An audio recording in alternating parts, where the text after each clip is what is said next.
क्या तुम सिर्फ 1 घंटे के लिए अपना शरीर किसी मरे हुए इंसान की रूह को सौंप सकते हो? बदले में तुम्हें 10 मिलियन रुपए मिलेंगे, लेकिन अगर वो रूह 1 घंटे में बाहर नहीं निकली तो तुम भी हमेशा के लिए लाश बन जाओगे। ये कोई डरावनी फिल्म का सीन नहीं था, ये मेरी असल जिंदगी थी। मेरा नाम वांग यांग है। मैं एक मामूली डिलीवरी बॉय था जिसका रेट बिल्कुल फिक्स है, 10 लाख की एक डिलीवरी। तुम लोग इसे महंगा समझ रहे होगे, पर लोग मुझे डिलीवरी देने के लिए उल्टा मुंह मांगी रकम तक देने को तैयार रहते हैं। यहाँ तक कि कुछ लोग तो अपनी बेटी की शादी मुझसे कराने को भी राजी हैं, बस इस मिन्नत के साथ कि मैं उनके लिए एक छोटा सा काम कर दूं। लेकिन मैं हमेशा से ऐसा नहीं था। 15 जुलाई की उस खौफनाक रात से पहले मैं एक सीधा साधा डिलीवरी बॉय था। उसी रात मुझे एक ऐसा अजीब सा ऑर्डर मिला जिसने मेरी जिंदगी को हमेशा के लिए बदल दिया और मुझे फूड डिलीवरी की दुनिया का बेताज बादशाह बना दिया। उस दिन एक कस्टमर ने एक प्लेट बारबेक्यू, एक बोतल फेइतियान शराब, एक पैकेट छोटी गोल्ड सिगरेट और एक लाइटर ऑन ऑर्डर किया था। जब मैंने सारा सामान खरीद लिया और डिलीवरी के लिए निकलने ही वाला था, तब मेरा ध्यान ऑन ऑर्डर के नोट पर गया। नोट पर लिखा था, लिफ्ट में जाने के बाद लगातार 4 बार 4th फ्लोर का बटन दबाना है। वहीं टिप वाले कॉलम में कुछ स्टार्स बने हुए थे। मुझे लगा कि शायद कोई सेंसिटिव नंबर होने की वजह से सिस्टम ने उसे ब्लॉक कर दिया होगा, इसलिए मैंने ज्यादा नहीं सोचा। मंजिल पर पहुंचने के बाद जैसे ही मैं लिफ्ट में गया, मैंने लगातार 4 बार 4था फ्लोर का बटन दबा दिया। ऐसा नहीं है कि मुझे कोई सनक थी, बात बस इतनी थी कि मैं उन अजीबोगरीब कस्टमर्स से तंग आ चुका था। अगर कस्टमर ये कहकर मुझे खराब रेटिंग दे देता कि मैंने उसकी बात नहीं मानी, तो मेरा तो भारी नुकसान हो जाता। लेकिन जैसे ही मैंने 4थी बार बटन दबाया, जो लिफ्ट आराम से ऊपर जा रही थी वह अचानक तेजी से नीचे गिरने लगी। कुछ देर तक तेजी से नीचे गिरने के उस खौफनाक एहसास के बाद एक जोरदार आवाज हुई और लिफ्ट रुक गई। डर के मारे मेरी टांगें कांपने लगी। मुझे लगा कि किसी सिरफिरे ने जानबूझकर मेरे साथ ये गंदा मजाक किया है। खैर, मैं लिफ्ट से बाहर निकला और उस बंदे से बहस करने के लिए आगे आया, पर अभी मैं कुछ ही कदम चला था कि मेरे सामने का नजारा एकदम बदल गया। मेरे सामने दूर दूर तक इमारतों और रोड्स का एक ऐसा अंतहीन सिलसिला था जिसकी कोई थाह नहीं थी। वहाँ नए जमाने की इमारतें भी थीं और पुरानी रियासत के वक्त के मकान भी। आसमान भी बिल्कुल धुंधला और मटमैला सा था। जब मैंने वहाँ आते जाते राहगीरों को देखा तो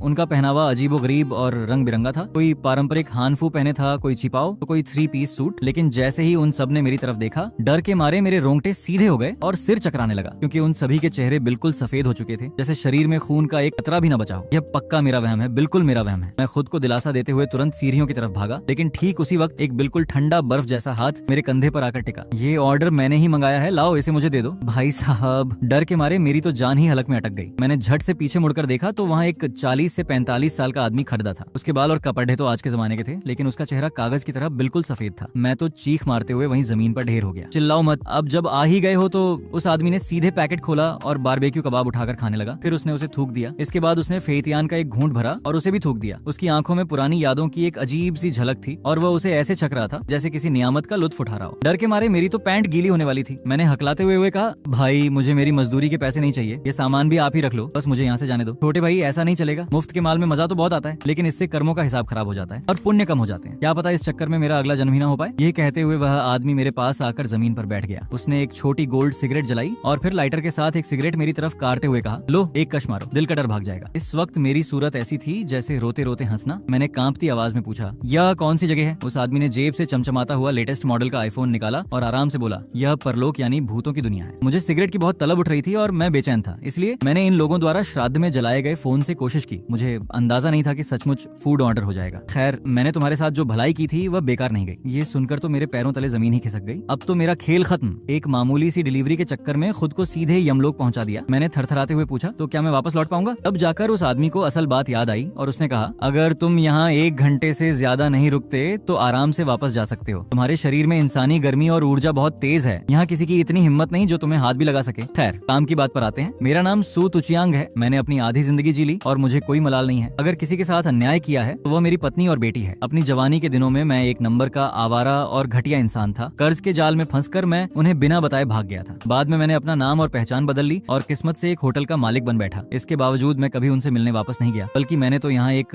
नई गर्लफ्रेंड भी ढूंढ ली थी। लेकिन आखिरकार एक कार एक्सीडेंट में मेरी मौत हो गई। फिर सू तुचियांग ने एक ठंडी आह भरी और कहा, मरने से पहले मुझे पता चला था कि इतने सालों से लोग मेरे कर्ज की वसूली के लिए उन्हें डरा धमका रहे हैं और उनकी जिंदगी नरक बनी हुई है। इसलिए मैंने अपनी पत्नी और बेटी से छिपाकर एक अलग अकाउंट खोला था और उसमें 10 लाख रुपए जमा किए थे। लेकिन इससे पहले कि मैं वह पैसे उन्हें दे पाता, मेरी मौत हो गई। अब अपना QR कोड निकालो। मैंने आधे अधूरे भरोसे के साथ अपना QR कोड उसके सामने कर दिया। लो, पूरे 10 लाख ट्रांसफर कर दिए हैं। सू तुचियांग की आवाज अचानक गंभीर हो गई। इसमें से 9 लाख रुपए मेरी बेटी को सौंप देना और बाकी के 1 लाख तुम्हारी डिलीवरी फीस है। अगर तुम्हें यह रकम कम लगे तो हम और बात कर सकते हैं। अगर तुम अपनी जेब भरने के लिए और भी मांगोगे तो मैं वह भी देने को तैयार हूँ, क्योंकि इस वक्त तुम्हारे सिवाय मेरा यह काम कोई नहीं कर सकता। 1 लाख रुपए और बात आगे भी जा सकती है। उसकी बात सुनकर मैं हक्का बक्का रह गया, लेकिन मुझमें इतनी हिम्मत कहाँ कहाँ थी कि मैं एक भूत से मोल भाव करता, पर दिक्कत ये थी कि फोन में नेटवर्क नहीं था, इसलिए समझ नहीं आ रहा था कि पैसे सच में ट्रांसफर हुए हैं या ये कोई छलावा है। फिलहाल मेरे पास उसकी इस भूतिया बात पर भरोसा करने के अलावा कोई चारा नहीं था। आपको डर नहीं लगता कि मैं ये सारे पैसे खुद हजम कर जाऊंगा? इस पर सू तुचियांग रहस्यमयी तरीके से मुस्कुराया और बोला, क्यों, क्या तुम हमेशा के लिए नीचे आकर मेरे पार्टनर बनना चाहते हो? उसकी ये बात सुनते ही मेरी सारी हेकड़ी रफू चक्कर हो गई। मैंने तुरंत हाथ उठाकर कसम खाई, मैं वादा करता हूँ एक पैसा भी ऊपर नीचे नहीं करूंगा। इसके बाद मैंने पूछा, पर मैं आपकी बेटी को ढूंढूंगा कैसे? सू तुचियांग ने कहा, उसका नाम सू यिनरान है, वह झोंघाई यूनिवर्सिटी में मेडिकल 3rd ईयर की स्टूडेंट है, लेकिन अगर उसने मुझे कोई जालसाज या आवारा समझ लिया तो? सू तुचियांग ने याद करते हुए कहा, यह बहुत आसान है। यिनरान की बाईं छाती के ठीक नीचे जन्म से एक छोटा सा तिल है। इसके अलावा उसके कूल्हे पर एक घुमावदार जलने का निशान है। बचपन में जब वह मेरे साथ छुपन छुपाई खेल रही थी तब वह अंगीठी से जल गई थी। ये ऐसी निजी बातें हैं जो बाहर के किसी इंसान को कभी पता नहीं चल सकती। मैंने तपाक से पूछा, कूल्हे पर? लेकिन मेरा मतलब है कि बाईं तरफ है या दाईं तरफ? दाईं तरफ। ठीक है, तो फिर मैं चलता हूँ, फिर मिलेंगे। अरे नहीं, कभी नहीं मिलेंगे। मैं पीछे देखे बिना सीधे सीढ़ियों की तरफ भागा। जैसे ही मैं लिफ्ट के अंदर पहुंचा मेरे फोन का नेटवर्क वापस आ गया। फोन में लगातार वाइब्रेशन होने लगी और कानों में सिक्कों के गिरने की आवाज गूंज उठी। मैंने कांपते हाथों से स्क्रीन खोली। फैनफा तुचियांग ने आपके अकाउंट में 10 लाख रुपए ट्रांसफर किए हैं। मैंने अपनी आंखें मली। पूरे 10 लाख। ये इतनी रकम थी जिसे कमाने के लिए एक डिलीवरी बॉय को दिन रात एक करके 10 साल तक भटकना होगा। अगर मैं ये पैसे दबा लेता तो जिंदगी के 10 साल की मेहनत बच जाती। मैंने एक गहरी सांस ली, लेकिन पैसे लेने की हिम्मत नहीं हुई। अंदर से एक आवाज आ रही थी कि अगर मैंने एक पैसे की भी बेईमानी की तो मेरी अकाल मृत्यु तय है। हालांकि मन में कुछ डर था, लेकिन उससे कहीं ज्यादा उत्साह और उत्सुकता थी। वह सू यिनरान झोंघाई यूनिवर्सिटी में ही है और ये तो सोने पर सुहागा हो गया, क्योंकि इसी बहाने मैं अपनी गर्लफ्रेंड लुलू से भी मिल लूंगा। वह कॉलेज में बहुत बिजी रहती है, इसलिए कई दिनों से हमारी मुलाकात नहीं हुई थी। जब मैं झोंघाई यूनिवर्सिटी के मेन गेट पर पहुंचा तो मुझे मेरी गर्लफ्रेंड यांग लुलू सिडरडेक किनारे दिखाई दी। उसके उस मासूम और खूबसूरत चेहरे पर किसी का इंतजार साफ झलक रहा था। वहाँ से गुजरने वाला हर आदमी उसे पलट पलट कर देखने से खुद को रोक नहीं पा रहा था। मैं अपनी बाइक बढ़ाकर उसके पास गया। लुलू, इसे कहते हैं दिलों का रिश्ता। अभी मैंने तुम्हें कॉल भी नहीं किया था और तुम सामने मिल गई। मैं बाइक से उतरा और फूलों का गुलदस्ता लेकर यांग लुलू की तरफ गया। जैसे ही मैंने उसका हाथ थामने के लिए हाथ आगे किया, उसने अपना हाथ पीछे खींच लिया। वह एक कदम पीछे हट गई और उसकी आंखों में साफ लिखा था, मुझसे दूर रहो। इसके बाद उसने बेहद रूखे लहजे में कहा, मैं तुम्हारा इंतजार नहीं कर रही हूँ और हमारा ब्रेकअप हो चुका है। आगे से मुझसे दूर रहना। मैं नहीं चाहती कि लोग हमारे बारे में कोई गलत फहमी पालें। उसकी बातें मेरे ऊपर गाज गिरने जैसी थी। मैं वहीं सन्न रह गया। फिर मैंने हंसते हुए कहा, मजाक मत करो लुलू, अब मैं बहुत सारे पैसे कमाने वाला हूँ, मैं तुम्हारा पूरा ख्याल रख सकता हूँ। लेकिन यांग लुलू ने मुझे हिकारत भरी नजरों से देखा और कहा, तुम्हारी ये 2 पैसे की औकात के दम पर तुम मेरा ख्याल रखोगे? ये कहते हुए लुलू ने सामने से आ रही एक चमचमाती हुई स्पोर्ट्स कार की तरफ उंगली उठाई और बोली, क्या तुम पूरी जिंदगी मेहनत करके भी मुझे ऐसी कार में बैठा सकते हो? आज मेरे पास यह सब है तो फिर मैं तुम्हारे साथ अपना वक्त क्यों बर्बाद करूं? यांग लुलू ने घमंडी लहजे में ये बात कही और फिर उसी मुस्कुराहट के साथ जो कभी सिर्फ मेरे लिए हुआ करती थी, वह उस स्पोर्ट्स कार की तरफ चली गई। कार रुकी और उसमें से एक आलीशान रईस नौजवान बाहर निकला। लुलू ने बड़े प्यार से अपना सिर उसके कंधे पर टिका दिया जैसे कोई नाजुक सी परी हो। मैं सामने खद्दा ये सब देख रहा था। मेरा सीना गुस्से और दर्द से फट रहा था। वहीं पास में खड़ा एक मोटा लड़का इस पूरे तमाशे का मजा ले रहा था। उसने चुटकी लेते हुए कहा, छोटे भाई देख लिया ना, वह पूरे कॉलेज की सबसे खूबसूरत लड़कियों में से एक है। वह तुम जैसे मामूली डिलीवरी बॉय के मुंह क्यों लगेगी? जानते हो वह कार वाला कौन है? कॉलेज का मशहूर स्टूडेंट काउंसिल प्रेसिडेंट चेन तियानचिंग है और एक नंबर का अमीर बाप का बेटा है। एक और मासूम की रईसी के जाल में फंस गई। इसी बीच चेन तियानचिंग को एहसास हुआ कि मैं हाथों में गुलदस्ता लिए उन दोनों को घूर रहा हूँ। उसने यांग लुलू से पूछा, तुम उस डिलीवरी बॉय को जानती हो क्या? लुलू ने मुंह फेरते हुए कहा, स्कूल के जमाने का एक क्लासमेट है, पर हमारी कोई खास जान पहचान नहीं है। अच्छा तो फिर चलें। चेन तियानचिंग घूमा और कार का दरवाजा खोल दिया। उसने अपनी जेब से कोई चीज निकाली और मेरी तरफ देखते हुए उसे हवा में लहराया। वह एक होटल के रूम की चाबी थी। यह देखकर मेरा दिमाग बिल्कुल सुन्न हो गया। अब मुझे समझ आया कि जब भी मैं लुलू से मिलने की बात करता था तो वह स्टडी का बहाना बनाकर क्यों टाल देती थी। तो ये थी उसकी रियल स्टडी। मुझे याद आया कि मैंने कसम खाई थी कि शादी से पहले मैं उसे हाथ भी नहीं लगाऊंगा। खैर, मैंने खुद को शांत किया और उस मोटे की तरफ घूमकर पूछा, क्या तुम सू यिनरान को जानते हो? गर्लफ्रेंड तो चली गई, लेकिन जो मिशन है उसे तो पूरा करना ही था। इस वक्त मैं बस सू तुचियांग के उस काम को पूरा करके जल्द से जल्द इस दर्दनाक जगह से निकल जाना चाहता था। लेकिन मेरी बात सुनते ही वह मोटा लड्डे का इस तरह ठहाका मारकर हंसा कि उसे खांसी आ गई। उसने कहा, मैंने कुछ गलत तो नहीं सुना ना? तुम सू यिनरान के बारे में पूछ रहे हो? वह तो ऐसी बला की खूबसूरत लड़की है जिसे हमारे चेन साहब भी आज तक पटा नहीं पाए। वे कॉलेज की टॉप 4 सुंदरियों में से एक है। मेरे पास उसे समझाने का वक्त नहीं था, इसलिए मैंने बेबसी से कहा, क्या तुम मुझे उसके पास ले चलोगे? उस मोटे लड़के ने अजीब से ताने मारते हुए कहा, हाँ हाँ क्यों नहीं। इस वक्त वह यिनरान देवी कॉलेज की कैंटीन में खाना खा रही होगी। कुछ देर बाद हम कैंटीन के गेट पर पहुंचे। उस लड़के ने शीशे के पार एक टेबल पर बैठी एक बेहद हसीन गर्ल की तरफ उंगली उठाई। वही है हमारी यिनरान देवी। लेकिन एक बात बता दूं, उसके पीछे कई रईसजादे और अफसरों के बेटे लगे रहते हैं। यहाँ तक कि हमारे चेन साहब की भी उसके सामने कोई औकात नहीं है। अगर तुम अब भी कदम पीछे खींचना चाहते हो तो मैं बस तुम्हारी इस नादानी पर हंसकर चला जाऊंगा, वरना किसी आशिक के हत्थे आ गए तो वे तुम्हारी हड्डी पसली एक कर देगा, फिर बाद में पछताने का मौका नहीं मिलेगा। मैंने उसकी बकवास पर ध्यान नहीं दिया और सीधे सू यिनरान की तरफ गया। मैं उसके पास जाकर रुक गया। करीब से देखने पर उसका चेहरा किसी बेदाग और खूबसूरत तराशे हुए संगमरमर जैसा लग रहा था। मेरे मन में एक पल के लिए ख्याल आया, क्या सू तुचियांग जैसा शराबी और जुआरी इंसान सचमुच इतनी खूबसूरत और मासूम बेटी का बाप हो सकता है? मुझे खुद पर शक होने लगा। तभी यिनरान की सहेली शू शैनशैन ने मुझे बेहद हिकारत भरी नजरों से देखा और अपनी थाली पर हाथ मारते हुए बोली, देख लिया या अभी और देखना बाकी है? हमारी यिनरान सुंदर है, इसका ये मतलब नहीं कि तुम यहाँ मुंह उठाए चले आओ। अपनी औकात पहचानो और यहाँ से रफू चक्कर हो जाओ। मैंने बिल्कुल शांत रहकर सू यिनरान से कहा, सू यिनरान जरा मेरे साथ बाहर चलो, मुझे तुमसे अकेले में कुछ जरूरी बात करनी है, सचमुच बहुत जरूरी काम है। इससे पहले कि यिनरान कुछ कहती,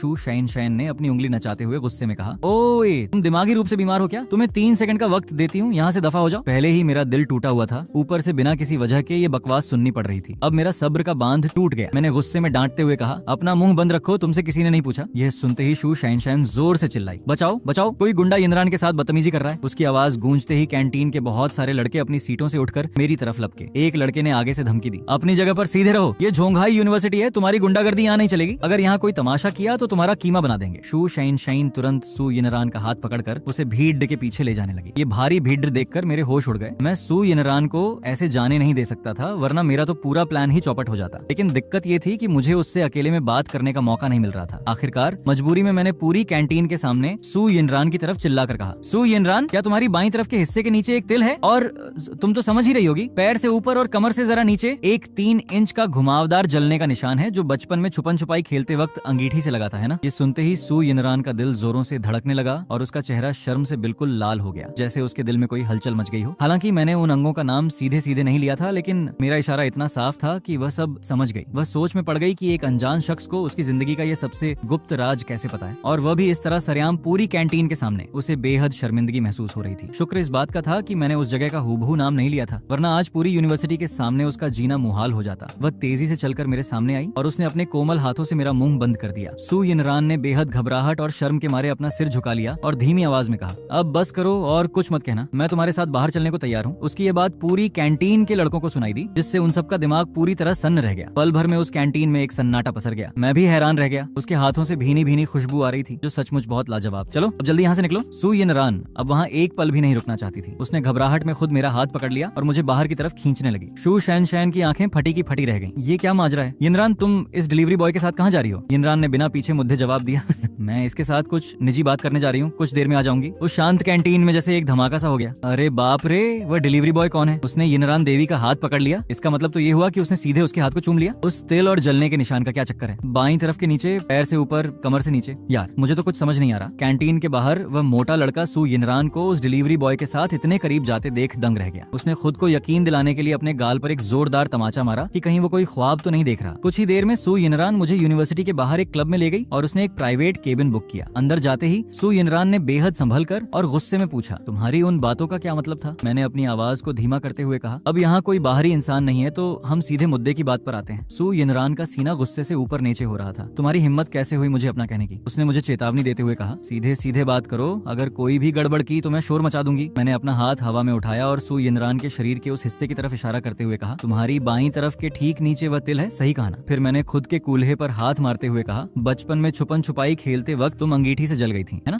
सू यिनरान ने पूछा, साफ साफ बताओ, तुम्हें ये सब कैसे पता चला? मैं सोफे पर आराम से बैठ गया और सिर उठाकर बोला, मेरा नाम वांग यांग है। मुझे सू तुचियांग ने तुम्हारे पास भेजा है। उसे डर था कि तुम मेरी बात पर भरोसा नहीं करोगी, इसलिए उसने मुझे ये सब सबूत के तौर पर बताया था। सू यिनरान की आंखें फटी की फटी रह गईं। सू तुचियांग, अपने पिता के बारे में उसकी यादें बस तब की थीं जब वह 8 साल की थी। एक दिन वह घर से निकला और फिर कभी लौट कर नहीं आया। उसके बाद से आए दिन गुंडों की टोली उनके घर में घुसकर तोड़फोड़ करती और धमकी देती थी कि कर्ज के बदले माँ बेटी को उठा ले जाएंगे। आज उसकी माँ 4 जगह काम करके उसकी यूनिवर्सिटी और घर का खर्चा चलाने के साथ साथ वह कर्ज चुका रही थी। इसी साल जाकर वह सारा कर्ज खत्म हुआ था, इसलिए वह सू तुचियांग से बेहद नफरत करती थी। पुरानी दर्द भरी यादों के ताजा होते ही सू यिनरान सोफे पर बैठकर फूट फूट कर रोने लगी। मुझे समझ नहीं आ रहा था कि मैं क्या करूं। मैंने धीरे से उसकी पीठ थपथपाई और कहा, जरा धीरे रो वरना बाहर के लोग समझेंगे कि मैंने तुम्हारे साथ कुछ गलत किया है। ये सुनकर सू यिनरान और तेज रोने लगी। वह सू तुचियांग खुद मेरे सामने क्यों नहीं आया? मैंने गंभीर होकर कहा, वे मर चुका है। एक कार एक्सीडेंट में उनकी मौत हो गई, लेकिन मरने से पहले उन्होंने तुम्हारे लिए कुछ पैसे बचाए थे, पूरे 9 लाख रुपए। सू यिनरान की आंखों में नफरत साफ दिख रही थी। मुझे उसके पाप की कमाई का एक पैसा भी नहीं चाहिए। ये सुनकर मुझे भी गुस्सा आ गया। अगर तुम ये पैसे नहीं लोगी तो मेरी जान आफत में पड़ जाएगी। ये मेरी जिंदगी और मौत का सवाल है। तुम कितनी भी खूबसूरत क्यों ना हो, मैं तुम्हारा कोई गुलाम नहीं हूँ जो तुम्हारी नखरे झेलूं। मैं सू यिनरान के नखरे बर्दाश्त नहीं करना चाहता था। मैंने हाथ उठाया और उसके गाल पर एक हल्का सा थप्पड़ रसीद कर दिया। सू यिनरान ने अपना गाल पकड़ लिया और बेहद हैरान होकर मेरी तरफ देखने लगी। तुम बेवकूफ हो क्या? तुम्हें अपने घर के हालात नहीं पता? तुम अभी ना समझ हो, लेकिन क्या तुमने कभी अपनी माँ के बारे में सोचा है जो दिन रात मेहनत कर रही है? और वैसे भी ये पैसा सू तुचियांग का नहीं है, ये तुम्हारी माँ के उस कर्ज का पैसा है जो उसने चुकाया था। समझो कि वह कर्ज वापस मिला है। मैंने अपना फोन निकाला और उसे डराते हुए कहा, अपना अकाउंट नंबर दो। अगर पैसे नहीं लिए तो मैं तुम्हारे वो सारे सीक्रेट्स इंटरनेट पर लीक कर दूंगा। आखिरकार मैंने उसे अपनी फ्रेंड लिस्ट में ऐड किया और पैसे उसके अकाउंट में ट्रांसफर कर दिए। तब जाकर मैंने राहत की सांस ली। जैसे ही मैं मुड़कर जाने लगा, सू यिनरान ने मेरा रास्ता रोक लिया। उसने गुस्से में तपते हुए कहा, मुझे थप्पड़ मारकर इतनी आसानी से जा रहे हो? कल तुम्हें एक दिन के लिए मेरा बॉयफ्रेंड बनना होगा। ये सुनकर मैं चौंक गया। मैं साफ मना करता हूँ, तुम मुझे कोई आवारा समझती हो क्या? अगर ये हमेशा के लिए होता तो मैं शायद सोचता भी। आज ही मेरा ब्रेकअप हुआ है और मेरे सिर पर दुखों का पहाड़ टूटा है, और कल तुम मुझे फिर से छोड़ दोगी। और वैसे भी तुम तो पूरे कॉलेज की क्रश हो, तुम्हारे एक इशारे पर तो आशिकों की लाइन लग जाएगी। सू यिनरान ने बेबसी से कहा, बात वह नहीं है।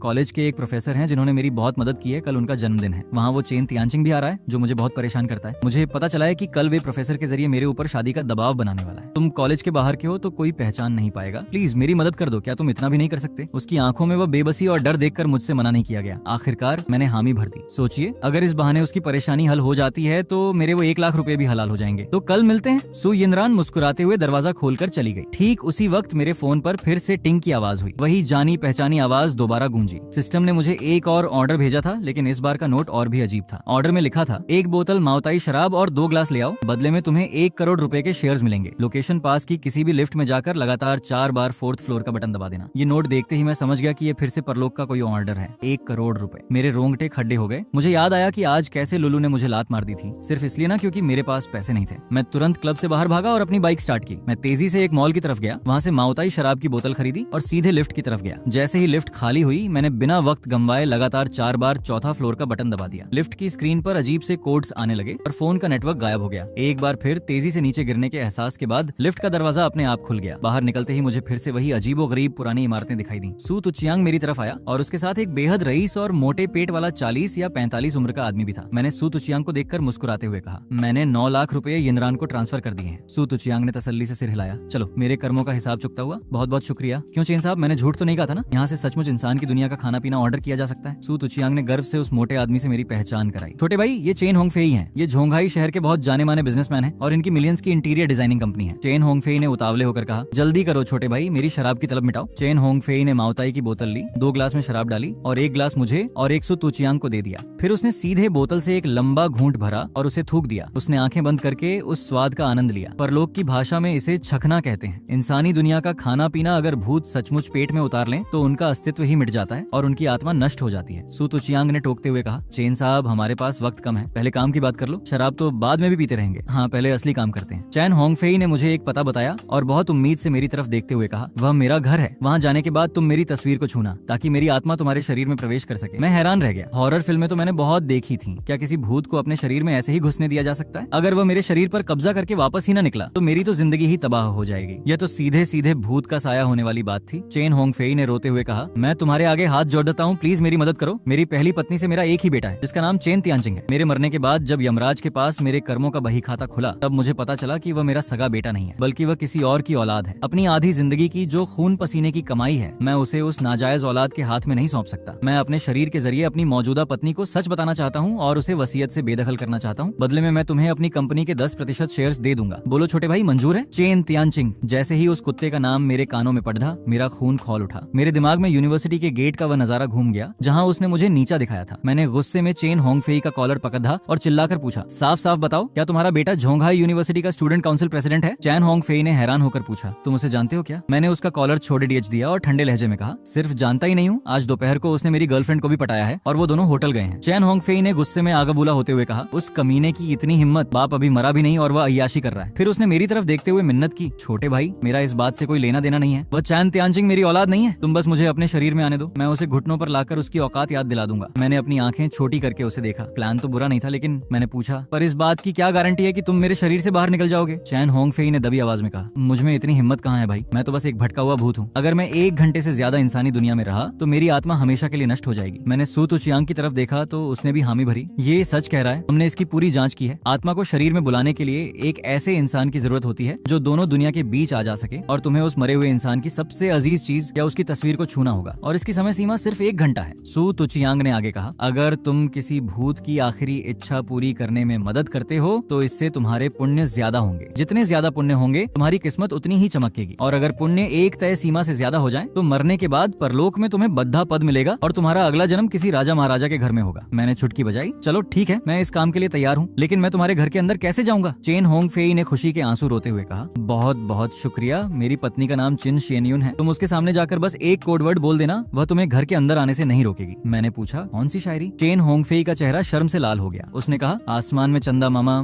नीचे पहने काली मखमली लेगिंग्स। ये सुनकर मैंने अजीब सी शक्ल बनाई और अपना अंगूठा दिखाया। उनसे विदा लेकर मैं वापस लिफ्ट में आ गया। पिछली बार के तजुर्बे की वजह से इस बार मुझे बिल्कुल डर नहीं लग रहा था। लिफ्ट का दरवाजा बंद हुआ और वह धीरे धीरे ऊपर आने लगी। जब दरवाजा खुला तो मैं मॉल के फर्स्ट फ्लोर पर था। कुछ ही देर में मैं चेन होंगफेई के बताए पते पर पहुंच गया, मिंगयुए विला। ये शहर की सबसे आलीशान और वीआईपी सोसाइटी थी, जहां अंदर जाने के लिए भी बैंक बैलेंस चेक किया जाता था। जिसके पास अरबों की संपत्ति न हो उसे यहाँ कदम रखने की भी इजाजत नहीं थी। जैसे ही मैं गेट के अंदर जाने लगा, सिक्योरिटी गार्ड ने मुझे रोक लिया। यहाँ बाहरी लोगों का आना मना है, डिलीवरी का सामान यहीं छोड़ दो, हम पहुंचा देंगे। मैंने सीधे लहजे में कहा, मैं यहाँ अपनी दीदी से मिलने आया हूँ। गार्ड ने मुझे हिकारत से देखा और कहा, तुम्हारी बहन यहाँ रहती है और तुम डिलीवरी बॉय हो? उसने तुरंत अपना वॉकी टॉकी निकाला और मुझे बाहर निकालने के लिए बाकी गार्ड्स को बुलाने लगा। मैंने उसे डांटते हुए कहा, तुम्हें क्या लगता है एक डिलीवरी बॉय यहाँ नहीं आ सकता? क्या मैं अपनी जिंदगी का तजुर्बा लेने के लिए ये काम नहीं कर सकता? सीधे विला नंबर 701 की चिन शिनयून को कॉल लगाओ, मुझे उनसे बात करनी है। अगर वह सचमुच मेरी दीदी निकली और उन्होंने तुम्हारी शिकायत कर दी तो तुम्हारी नौकरी तो जाएगी ही, साथ ही जुर्माना भी भरना होगा। गार्ड ने मेरे इस आत्मविश्वास को देखकर सोचा कि कोई आम डिलीवरी बॉय इतनी हिम्मत नहीं दिखा सकता। उसे मेरी बात में थोड़ा दम लगा। उसने कहा, मेरे साथ अंदर आओ, अगर तुमने झूठ बोला तो मैं तुम्हारी खाल उधेड़ दूंगा। सिक्योरिटी केबिन के अंदर जाकर गार्ड ने फोन मिलाया और रिसीवर मुझे दे दिया। हेलो, कौन है? फोन पर एक महिला की बेहद सुरीली और रोबीली आवाज आई। मैंने कहा, दीदी, मैं आपका छोटा भाई बोल रहा हूँ। इस गार्ड ने मुझे गेट पर रोक रखा है और बदतमीजी कर रहा है। छोटा भाई? मैं तो अपने माँ बाप की इकलौती औलाद हूँ, मेरा कौन सा भाई आ गया? चिन शियनयून फोन काटने ही वाली थी कि मैंने तुरंत कहा, दीदी, क्या आप भूल गई कि उस रात मैंने आपके लिए कौन सी शायरी गाई थी? आसमान में चंदा मामा, नीचे पहने काली मखमली लेगिंग्स। लेकिन तभी फोन कट गया। मैंने हाथ में फोन लिए हुए एक ठंडी सांस ली। यार, मैंने तो एक एक लफ्ज सही बोला था, फिर उसने फोन क्यों काट दिया? गार्ड ने हंसते हुए ताना मारा, अरे वाह, बहुत शानदार नाटक था। चलो अब असली औकात पर आओ। सोसाइटी में भर्ती रिश्तेदार बनकर घुसने का अंजाम जानते हो ना? अभी उसकी बात पूरी भी नहीं हुई थी कि फोन दोबारा बज उठा। गार्ड ने स्क्रीन पर देखा, ये उसी विला से फोन था। उसने तुरंत फोन उठाया और बड़े अदब से बोला, मैम, मैं अभी इस जालसाज को पुलिस के हवाले करता हूँ। लेकिन चिन शियनयून ने फोन पर चिल्लाते हुए कहा, वह मेरा सगा भाई है, मुझसे गलती से फोन कट गया था। तुम्हारी हिम्मत कैसे हुई मेरे भाई को जालसाज कहने की? अगर तुमने उसे अंदर नहीं भेजा तो कल तुम्हारी नौकरी खत्म समझो। गार्ड का चेहरा डर के मारे पीला पड़ गया और उसके माथे पर पसीना आ गया। आई एम सॉरी मैम, मैं अभी उन्हें अंदर भेजता हूँ। गार्ड का दिल जोरों से धड़क रहा था। उसने तुरंत झुककर मुझसे माफी मांगी। मैंने भी बात को ज्यादा नहीं खींचा और सीधे सोसाइटी के अंदर चला गया। कुछ ही देर में मैं चैन होंगफेई के आलीशान बंगले के बाहर खड़ा था। जैसे ही मैंने बेल बजाई, मुझे अंदर से किसी के तेजी से आने कदमों की आवाज सुनाई दी। दरवाजा खुला और सामने एक बेहद खूबसूरत और शांत चेहरे वाली औरत खड़ी थी। वह दिखने में मुश्किल से 25 से 30 साल की लग रही थी। ये देखकर मैं सोच में पड़ गया। चेन होंगफेई तो 50 साल से ऊपर का आदमी था। ये लड़की तो उसकी बेटी की उम्र की थी। चिन शियनयून ने मुझे अजीब नजरों से देखा और पूछा, तुम्हें वह शायरी कैसे पता चली? मैंने हैरान होकर पूछा, क्या आप ही चिन शियनयून हैं? उसने सिर हिलाया। हाँ, मैं ही हूँ। मैंने गंभीर होकर कहा, अगर मैं कहूँ कि ये बात मुझे खुद चेन होंगफेई ने मरते वक्त बताई है तो क्या आप यकीन करेंगे? चिन शियनयून ने साफ मना कर दिया, बिल्कुल नहीं, लेकिन जो शायरी तुमने बोली है वह किसी बाहरी इंसान को पता होना मुमकिन ही नहीं है। खैर, तुम पहले अंदर आओ। जैसे ही मैं अंदर गया, मेरी नजर हॉल में रखी चेन होंगफेई की श्राद्ध वाली तस्वीर पर गई। चिन शियनयून ने कहा, मेरा छठा सेंस बहुत तेज है। मैंने तुम्हें पहले कभी नहीं देखा, लेकिन तुम्हें ये कैसे पता कि होंगफेई ने मरने से पहले क्या कहा था? अब रात होने वाली है, तुम इस वक्त यहाँ आए हो तो जरूर कोई बहुत जरूरी बात होगी। मैंने हामी भरी और उसके हैरान चेहरे के सामने सीधे उस तस्वीर की तरफ बढ़ गया। मैंने कहा, बस एक पल रुको, तुम्हें सब समझ आ जाएगा। मैंने अपना हाथ आगे बढ़ाया और कांपती उंगलियों से चैन होंगफेई की उस तस्वीर को छू लिया। अगले ही पल मेरे शरीर में बिजली का एक जोरदार करंट सा एहसास हुआ। मुझे लगा कि मेरे दिमाग के अंदर एक और साया आ चुका है। वह चैन होंगफेई ही था। हालांकि शरीर पर पूरा कंट्रोल अभी भी मेरा ही था। चैन होंगफेई ने मेरे दिमाग के अंदर से बड़ी शालीनता से कहा, छोटे भाई, तुम मन में जो भी सोचोगे वह सीधे मुझसे बात कर पाओगे। अब बस तुम अपने मन में मुझे अपने शरीर का कंट्रोल सौंपने की इजाजत दे दो। मैंने राहत की सांस ली। चलो, कम से कम मालिकाना हक तो मेरे पास ही है। अगर आगे चलकर कोई दुष्ट आत्मा भी मेरे अंदर घुसने की कोशिश करेगी तो बिना मेरी मर्जी के वह कुछ नहीं कर पाएगी। मैंने मन में सोचा, ठीक है, अब तुम्हारी बारी है। चेन होंगफेई तो जैसे इसी ताक में था। वह पल भर में एक धुएं के बादल की तरह मेरे पूरे शरीर की नसों में फैल गया। मुझे एक बहुत ही अजीब सा एहसास हुआ, जैसे मेरा पूरा शरीर सुन्न हो गया हो, लेकिन अच्छी बात यह थी कि मेरी पांचों सेंसेस, देखना, सुनना, चखना, सूंघना और छूना, बिल्कुल सही काम कर रही थी। बस मेरा शरीर अगले 1 घंटे के लिए चेन होंग फेई के इशारों पर चलने वाला था। चिन शियनयुन मुझे अचरज से देख रही थी। तुम वहाँ खड़े खड़े क्या सोच रहे हो? लेकिन जैसे ही मेरा शरीर उसकी तरफ मुड़ा, मेरी आंखों में एक अजीब सा पुराना प्यार और रोब झलक उठा। चिन शियनयुन की आंखें फटी की फटी रह गईं। मेरे इस युवा चेहरे पर जो हाव भाव और रोब था वह हूबहू चेन होंग फेई जैसा था। चेहरा भले ही मेरा था, लेकिन बात करने का अंदाज, लहजा और वह शियनयुन पुकारने का तरीका बिल्कुल उसके स्वर्गीय पति जैसा था। शियनयुन, मैं वापस आ गया हूँ, चिन शियनयुन ने रोते हुए कहा। होंग फेई, क्या सचमुच तुम होंग फेई हो? चैन होंग फेई ने मेरे हाथों से उसका हाथ थामा और उसके बालों को सहलाते हुए कहा, हाँ, ये मैं ही हूँ। मैं यहाँ एक बहुत जरूरी सच बताने आया हूँ। वह चेन तियानचिंग मेरा सगा बेटा नहीं है। वह उस औरत का किसी और के साथ नाजायज बच्चा है। चैन होंग फेई गुस्से में चिल्लाया, जिससे मेरे हाथ की नसें तन गई। चिन शियनयुन ने दर्द से कहा, जरा धीरे, मेरा हाथ दुख रहा है। उसने संभलते हुए हैरान होकर पूछा, क्या वह सचमुच आपका बेटा नहीं है? तुम अभी के अभी उसे फोन लगाओ और उसे आधे घंटे के अंदर यहाँ हाजिर होने को कहो। चैन होंग फेई गुस्से से कांप रहा था। इसके अलावा कल ही उसके डीएनए टेस्ट का इंतजाम करो और उसे जायदाद से बेदखल कर दो। चिन शियनयुन ने चिंता जताते हुए कहा, लेकिन ये कैसे मुमकिन होगा? आपका तो अंतिम संस्कार हो चुका है और आप राख बन चुके हैं। अदालत में ये सबूत कैसे चलेगा? यह सबूत मेरे डीएनए से नहीं, बल्कि हमारी कंपनी के पुराने ड्राइवर लाओ लियू के डीएनए से साबित होगा। ये सुनते ही चिन शियनयुन दंग रह गई। उसे याद आया कि जब भी ड्राइवर लाओ लियू चैन तियानचिंग को देखता था तो उसकी आंखों में एक अजीब सा हक और प्यार दिखता था। वह पहले समझती थी कि यह मालिक के बेटे के प्रति उसकी वफादारी है, लेकिन आज चेन होंग फेई की बात सुनकर सारा माजरा साफ हो गया। वह सचमुच लाओ लियू का ही बेटा था। चिन शियनयुन ने तुरंत अपना फोन निकाला और चेन तियानचिंग को कॉल किया। उसने बहाना बनाया कि कंपनी में कोई संकट आ गया है और उसे तुरंत घर पहुंचना होगा। मामला बेहद गंभीर है। चैन होंग फेई ने आगे कहा, और सुनो, ये लड़का जिसका शरीर मैंने लिया है, इसका नाम वांग यांग है। मैंने इसे अपनी कंपनी के 10% शेयर्स देने का वादा किया है। इसमें कोई कंजूसी मत करना। आखिर इसी के दम पर मैं आज यहाँ आ पाया हूँ। वैसे भी मेरे जाने के बाद कंपनी डूबने की कगार पर है, लेकिन अगर इसका साथ रहा तो हमारी कंपनी आसमान की ऊंचाइयों को छुएगी, क्योंकि यह कोई मामूली इंसान नहीं है। चैन होंग फेई के मुंह से मेरे लिए इतनी बड़ी तारीफ सुनकर चिन शियनयुन ने भी अदब से सिर हिलाया। ठीक उसी वक्त झोंगहाई शहर के ब्लू स्काई होटल के एक वीआईपी स्वीट में यांग लुलू थोड़ी नर्वस अंदाज में वॉशरूम का दरवाजा खोलकर बाहर निकली, लेकिन बाहर का नजारा देखकर वह दंग रह गई। चैन तियानचिंग घबराहट में अपने क्लोथ्स पहन रहा था। लुलू ने परेशान होकर पूछा, तियानचिंग, तुम इतनी जल्दी में कहाँ जा रहे हो? मेरी बात पर यकीन करो, वह डिलीवरी बॉय बस मेरा एक पुराना क्लासमेट है। हमारा कोई चक्कर नहीं है। चैन तियानचिंग ने झटके से कहा, मुझे उस भिखारी से कोई लेना देना नहीं है। मेरी माँ का फोन आया था कि घर पर कोई मुसीबत आ गई है। मैं वहाँ से निपट कर वापस आता हूँ, फिर तुमसे बात करूंगा। कुछ ही देर बाद चेन तियानचिंग तेजी से अपने घर के मेन गेट पर पहुंचा। जैसे ही उसने चाबी से दरवाजा खोला और अंदर आया, सामने बैठे एक नौजवान को देखकर उसके पैरों तले जमीन खिसक गई। उस लड़के की वह चमकीली पीली डिलीवरी बॉय की ड्रेस उसकी आंखों में चुभ रही थी। वह वही लड़का था, कॉलेज के गेट पर वो मामूली डिलीवरी बॉय। तुम्हारी यहाँ आने की हिम्मत कैसे हुई? फिर उसने चिन शियनयुन की तरफ देखा। माँ, मेरे पिता को मरे अभी 10 दिन भी नहीं हुए, उनकी चिता की राख भी ठंडी नहीं हुई और तुम इस मामूली से लड़के के साथ गुलछर्रे उड़ा रही हो। तुम्हें डर नहीं लगता कि पापा की आत्मा तुम्हें देख रही होगी? चैन तियानचिंग गुस्से से लाल पीला हो रहा था। उसे इस बात का जरा भी अंदाजा नहीं था कि वह जिससे बात कर रहा है वह असल में कौन है। चैन होंग फेई ने मेरे हाथों को हवा में उठाया और उंगली दिखाते हुए गरज कर कहा, कमीने, चुपचाप घुटनों के बल बैठ जा। वह कड़क आवाज सुनते ही चैन तियानचिंग का दिल दहल गया। वह आवाज और डांटने का अंदाज बिल्कुल उसके स्वर्गीय पिता जैसा था, जो अक्सर गलती करने पर कंपनी के कर्मचारियों को डांटते थे। क्या हुआ, अपनी जगह से हिलेगा नहीं क्या? मेरी कीमती वक्त बर्बाद करने की जुर्रत कैसे की? चैन होंग फेई ने बिना सोचे समझे पास रखी एक भारी कुर्सी उठाई और सीधे चैन तियानचिंग के सिर पर दे मारी। चैन तियानचिंग को संभलने का मौका ही नहीं मिला। कुर्सी सीधे उसके मुंह पर लगी। वह भारी कुर्सी इतनी मजबूत थी कि वह चक्कर खाकर सीधे जमीन पर चारों खाने चित्त हो गया। मैंने अपने मन के अंदर से चेन होंग फेई को चेतावनी दी, जरा हाथ संभाल कर उसे जान से मत मार देना, वरना जेल मुझे जाना होगा। चेन होंग फेई ने मन ही मन जवाब दिया, तुम फिक्र मत करो, मुझे अच्छे से पता है कि इस नाजायज औलाद का क्या करना है। उसने चेन तियानचिंग को घसीटकर हॉल के बीच में लाया और कहा, तुम्हारी जुबान बहुत चलती है ना। मेरे मरने के ठीक 10 दिन बाद तुम अय्याशी करने होटल पहुंच गए। तुम्हारी किस्मत अच्छी है कि मैं आज यहाँ हूँ। अब तुम्हें पता चलेगा कि किसी असली शेर के इलाके में घुसने का क्या अंजाम होता है। बताओ, तुम असल में कौन हो? चेन तियानचिंग ने खौफनाक नजरों से देखते हुए पूछा। तुम कौन हो? चेन होंग फेई ने चीख कर कहा, मैं तुम्हारा बाप हूँ। इस वक्त चेन तियानचिंग का दिमाग पूरी तरह सुन्न हो चुका था। उसकी आंखों के सामने चेहरा भले ही मेरा था, लेकिन उस चेहरे पर जो खौफनाक परछाई और गुस्सा था वह हूबहू चेन होंग फेई का था। वही डरावना सफेद चेहरा। उसने कांपते हुए कहा, पापा मुझे माफ कर दो, प्लीज मुझे और मत मारो। चैन होंग फेई ने डांटते हुए कहा, घुटनों के बल बैठो, अपनी गलती का एहसास है तुम्हें? चैन तियानचिंग डर के मारे रोने लगा और हाथ जोड़कर बोला, मुझे पता है, मुझे सब पता है। मेरी आंखें फूट गई थीं जो मैंने आपकी जायदाद पर नजर डाली और उस वांग यांग की गर्लफ्रेंड को पटाया। मैं अपनी गलती मानता हूँ पापा। वह घुटनों के बल बैठकर रोते रोते पापा पापा चिल्लाने लगा। चैन होंग फेई का वह रोबदार हुक्म ऐसा था जिसे टालने की किसी में हिम्मत नहीं थी। यह नजारा देखकर मेरे मन के अंदर एक जोरदार ठहाका गूंज उठा। यार, ये तो उम्मीद से कहीं ज्यादा मजेदार था। उस घमंडी अमीरजादे को अपने ही सामने घुटनों पर रोते देखना सचमुच दिल को सुकून देने वाला था। जब चैन होंग फेई का गुस्सा जरा शांत हुआ तो उसने अपनी असली वसीयत का फैसला सुनाया। उसने बेहद हिकारत से चेन तियानचिंग को देखा और कहा, आज के बाद से तुम्हारा मेरे नाम और मेरी जायदाद से कोई वास्ता नहीं है। तुम्हें इस घर की एक चम्मच भी नहीं मिलेगी। मेरी सारी धन दौलत और कंपनी सिर्फ चिन शेन्युन और वांग यांग की होगी। अब तुम यहाँ से दफा हो सकते हो।